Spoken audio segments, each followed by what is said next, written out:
Jumpa lagi dengan Tumit Sitik di channel Tulposito 7 menit diskusi tentang politik. Kali ini kita bicara mengenai Joe Biden, Presiden terpilih Amerika yang baru, yang pada waktu kampanyenya mengatakan dia akan berusaha lebih bersahabat dengan dunia Islam. Sebagai warga yang negaranya menjadi negara berpenduduk muslim terbesar di dunia, menjadi penting untuk mencermati itu.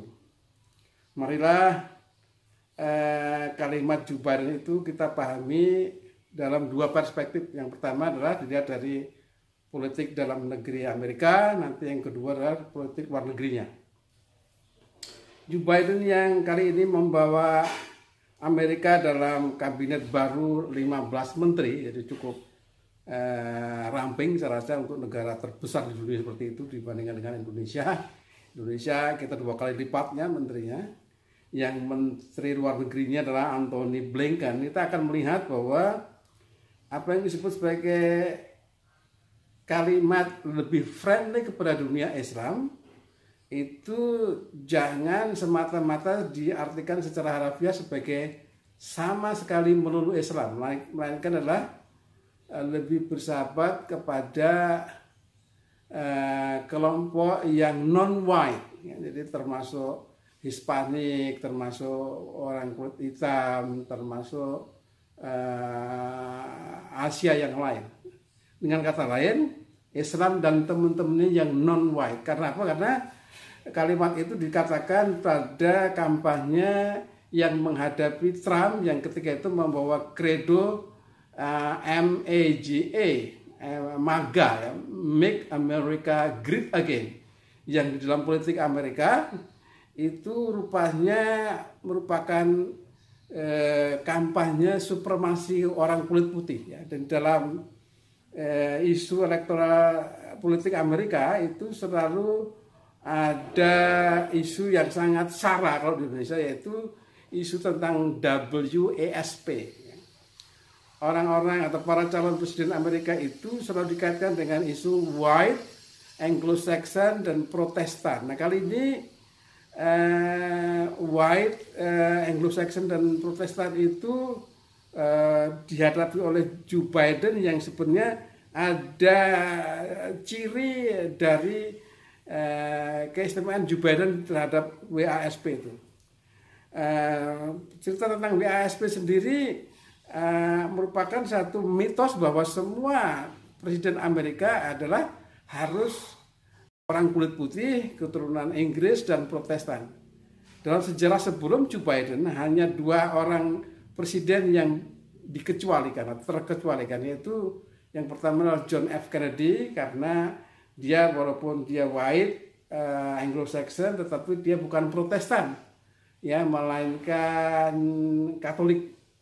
Nah yang kedua, orang kemudian yang kedua adalah Obama, yang dia ibunya putih, Anglo-Saxon, tapi bapaknya orang Kenya, dan walaupun dia memang dia Protestan bukan Katolik. Nah kali ini Joe Biden adalah sama dengan John F. Kennedy, white, Anglo-Saxon, tetapi dia Katolik. Nah perkatolikan ini dia mendorong dia untuk mencari teman baru, mencari kelompok baru, ya istilahnya yang non-white tadi itu, yang secara bahasa populernya lebih enak dimunculkan sebagai friendly terhadap dunia Islamnya. Sehingga apa? Sehingga dia sebenarnya secara politik dalam negeri ini merupakan satu yang masuk akal, karena dengan begitu dia akan mempunyai kekuatan pendukung yang banyak.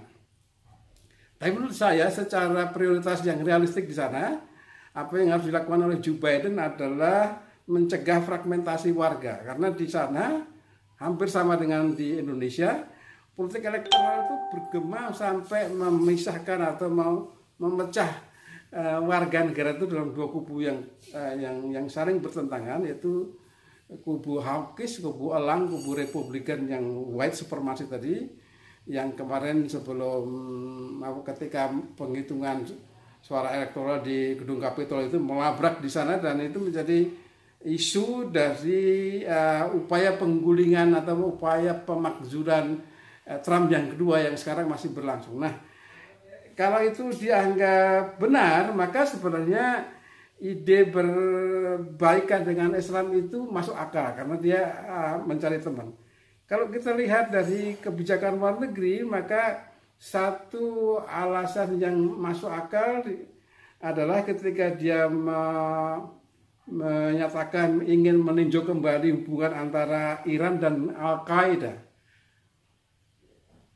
Kayaknya logis tetapi sulit karena Iran dan Al-Qaeda itu dua hal yang sebenarnya bertentangan ya. Karena di sana ada nuklir, ada isu war on terror yang tidak mudah untuk menarik diri ya. Dan juga menurut saya kalau dilihat dari kebijakan luar negeri, isu dekat dengan Islam ini tergantung juga dari respon dunia Islam sendiri. Ya, kalau tidak merespon dengan baik, tidak ada gunanya berbaikan dengan Islam oleh Joe Biden ini. Misalnya kalau sekedar batalkan larangan masuk wisata tadi, lalu dukungan terhadap Muslim Xinjiang dan Rohingya itu kan satu isu yang populer yang Indonesia pun juga melakukannya. Tetapi kalau kita hadapkan pada Islam, dunia Islam itu adalah Islam yang mana, Sunni atau Syiah, maka sebenarnya tidak mudah ya untuk memilih kubu yang mana yang terbaik. Apalagi kalau hubungan baik dengan Islam itu kita harus kaitkan dengan relasi konflik Arab dan Israel. Apakah kita dengan demikian harus menuntut Amerika berbuat sebaik mungkin kepada Palestina dan lalu mencelakakan Israel atau tidak? Dan Joe Biden dalam merangkul Islam harus kita sambut dengan syukur. Alhamdulillah Pak Yusuf Abidin berkenan memanfaatkan kartu Islam untuk kepentingan politiknya sendiri maupun politik internasional secara umum bagi kemaslahatan Islam. Saya rasa itu. Terima kasih. Jangan lupa subscribe, like, dan share.